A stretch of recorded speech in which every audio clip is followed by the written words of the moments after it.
When it comes to the things that both of the co-hosts talked about, so majorly in today's talk, I'll be covering three things. Majorly. Starting with, first of all, so often when we are in school, because I'm mostly catering to an audience from school, I'll be keeping it specifically for them.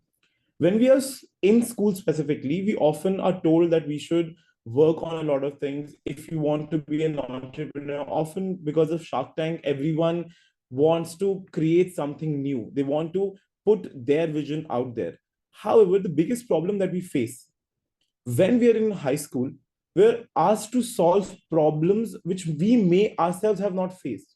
The biggest problem, which I personally feel that today's generation tries to solve, is not what they are facing currently. So that is what I'm majorly going to be talking about. A very good afternoon, everyone. My name is Adarsh Kumar Singh. Academically, I graduated as a mechanical engineer, not because my parents forced me, but because I had a core interest for physics specifically. I've changed about 8 schools till I graduated. Not because my parents were in army or because I was a bad student, but because my dad had to shift places for his job. When I was changing from one school to the other, there was only one common thing that I always had. That one common thing was stage. Whichever school that I went to, there was always a stage. I always was that kid who always wanted to be seen, who always wanted to be heard.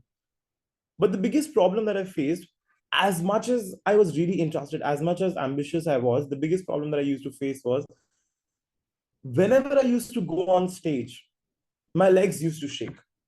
If not that, when I got control over that, this is something which other students might have also faced. If my legs were not shaking, and if I had control over them, I would just forget what I had to speak. I would forget the first line that I had to speak. Now, when I had control over my legs and when I made sure that my mind is sharp, the other problem was, and I often question myself, what am I doing wrong that I'm not able to get selected? What am I doing wrong that I am not getting the opportunities which others are? And that is majorly where my venture started from. The real reason I started my venture was for students like me, because I kept on changing from one school to the other, and I was always the new kid, always. And I always used to feel scared in a new crowd, because obviously whenever you go to a new crowd, it takes time for others to understand who you are, what do you do. In order to solve that problem, and no, it's not that I was not already participating or I was not confident when I was in school. Even though I used to be completely nervous, how even after that, I used to participate in a lot of competitions. Still, I wanted to be seen more, heard more. That is when I came up with the idea of aspirant learning. The reason for starting aspirant learning and what we do right now is I can't expect a child who does not feel confident to come and speak on stage, who himself does not want to even ask a question, to suddenly come and give fabulous speeches on stage. Does not mean that they don't want to. Just because someone's nervous, just because someone's scared, does not mean that the stage does not inspire them. So what we as of now, and because I understood at a very young age that students really don't care about competitions. When we are in school, we really don't care about competitions. What we care is that we're able to present ourselves in front of a crowd of 50 people, 100 people, 300 people. Competition comes second to us. Learning comes first. We also want to learn. But the biggest problem that we face is that we feel nervous. That is the reason I started with the skill labs at Aspirant Learning. As of now, we run skill labs in different places. Now, these skill labs are mostly focused on problems which I personally saw. I saw that students feel nervous. I saw that if someone wants to make their CV, there is hardly any ideation. I saw that students who have a keen interest in, let's say, graphic designing, but they feel that this is something out of our league. This is something which we cannot do. This is from a time when Canva was not there. There are students who are interested in photography and videography, but they don't have any direction. They don't have anyone to give a direction to them. That is when I came up with the idea. Now, the reason why I'm informing this, often the biggest problem that is there in everywhere, that is we try to solve problems which we ourselves don't know, which I've said in the beginning. So what to do? In case, and today I'll be specifically talking about, in case you're in school and you want to start your own venture, what are the things that you need to take care of without spending any money. When I started my venture 8 years ago, I did not spend any money on it. Till now, I've never taken money from anywhere. We are a bootstrap company. We have not been funded by anyone. It has been running and it is not in loss. By God's graces, we've never faced any loss. The first thing, the first step in order for you to start a venture of your own when you are in school, the very first step is think about problems that you are facing. You will always be able to find a very unique solution if you yourself are facing that problem. When you yourself are able to relate with the client, you're yourself able to relate with your customers, the people who will be using your services, the people who will be using your product. If that is something which you yourself are facing a problem in, you'll definitely be able to come up with a unique problem because that problem is personal to you. In high school, you don't need to solve global issues. No, solve issues first of all which are personal to you, which you can relate, which you have yourself gone through for a year or two. The second thing, that is unlocking wealth without opening your wallet. Now, what do I mean unlocking your wealth without opening your wallet? What I did was, because obviously, in order for you to start your venture, you obviously will need some capital. The very first thing that me and my co-founder did, we made an experiment batch. If you have a product, if you have a service, if you have any idea, first experiment it in a batch. Do it completely free of cost. When you make the second batch, try to charge a nominal fees and understand if people are willing to pay for it. The money that you generate from that experiment batch, utilize that to finally register your venture. Because obviously, in order for you to start your venture, you always don't need to spend lakhs of money. No.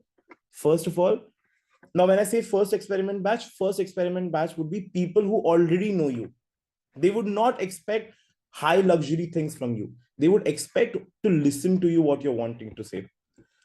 Second, one of the other reasons that which I personally faced was, I used to feel that young edtech entrepreneurship, let's say if you want to go in the edtech industry and you're very young at an age, you're not 30, 40, people will question you.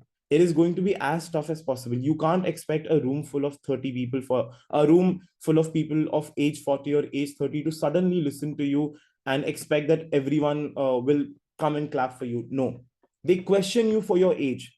Being young is always going to be tough in the journey of entrepreneurship, but it is also rewarding because it gives you more time. If someone else starts at the age of 30, you're starting at the age of 16. You have more time to experiment. You have more time, which allows you to fail.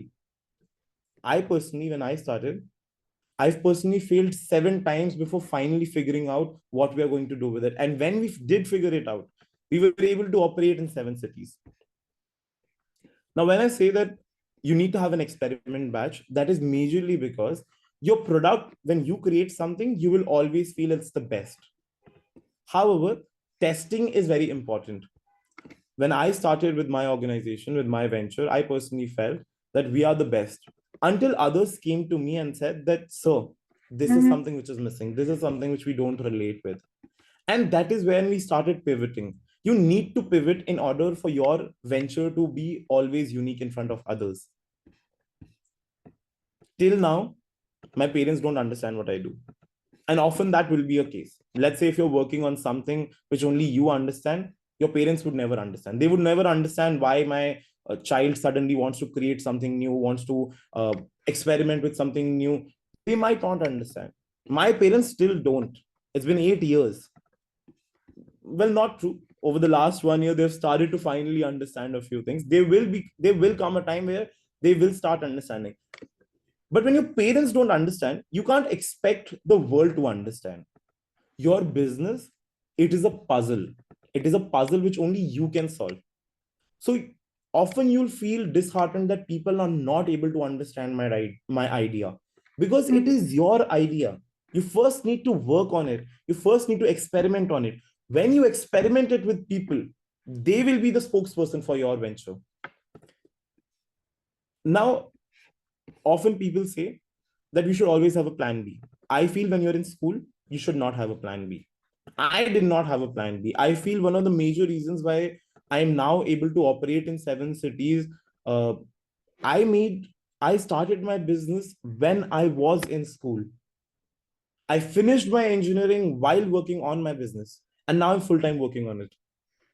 I don't think so. I would have been able to do it if I had a plan B that, oh, if this is my hobby, I can probably go and pursue something else. I always had that as a plan A. When you're in school, you have that privilege that you don't need to worry about a plan B. You need to focus only on your plan A.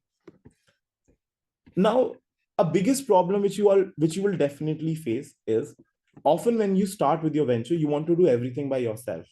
Now, I am pretty sure some of you might have already heard this, that fueling your company and the team always is a big success, because that is finally what works out. The biggest problem that I personally faced was that I used to do everything. I used to try to do everything by myself. I used to make sure that everything goes under my eyes. I used to make sure that if there is even 1% error done by someone in my team, I will take over the job and I will do it myself.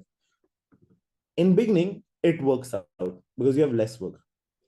However, as you move on, that becomes the biggest hurdle, for the simple reason being you cannot be there at 7 places at the same time.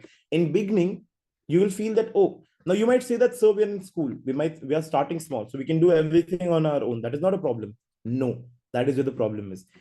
If your system in the beginning is you yourself doing everything, then that is exactly what the system is going to be even after 10 years. And I hope that your ventures go on for 10 years. If you don't create a system in beginning, it is going to be 50% more hard for you to later on create a system. Creating a system and relying on people is very important. Now, few things that you need to understand and you need to follow when you're running your business. You might disapprove of what other people say, but you need to defend their right to say it till the death. As the quote goes, I disapprove of what you say, but I will defend it to the death. Your right to say it. The reason I'm telling you this is you might feel that the other person is completely wrong. They're not understanding us. They are questioning us too much. But you need to allow them to question you. If you don't allow them to question you, you will never be able to make your product a better version. If only 2 people like it and 8 people hate it, then it is not working out. You need to make your product, your service, which is likable to everyone, which is understood by everyone. If someone is not able to understand it, it's your responsibility to mold it in such a way. Often you will feel that you have lost a battle, that you failed, something did not work out. If you lost, it's not because you're the worst. If you won, it's not because you're the best. Sometimes stars align for you and things work out. Sometimes stars don't align for you and things don't work out. It has nothing to do with you where you feel that, oh, I lost and now I'm the worst. In how to cope up with it. If you get one negative comment, even if you get one negative comment, start thinking about 5 positive comments that you have received. Now, this might sound very simple, but the next time this happens with you, try to do it. You will not be able to. For the simple reason being, often we think more about negatives but less about positives. So the day you start thinking about your positives more instead of negatives, things will start becoming better. Delegating your work, as I said before, is an essential part of not just your team's growth, but your growth. If you're delegating from beginning, your team as well as you both will grow exponentially. In the end, I'm extremely glad to be on this panel. We live in a world of maybes and stories, and every smile tells us a story. So, in this world where everyone is trying to share a story, maybe just smile and listen to their story. Thank you so much.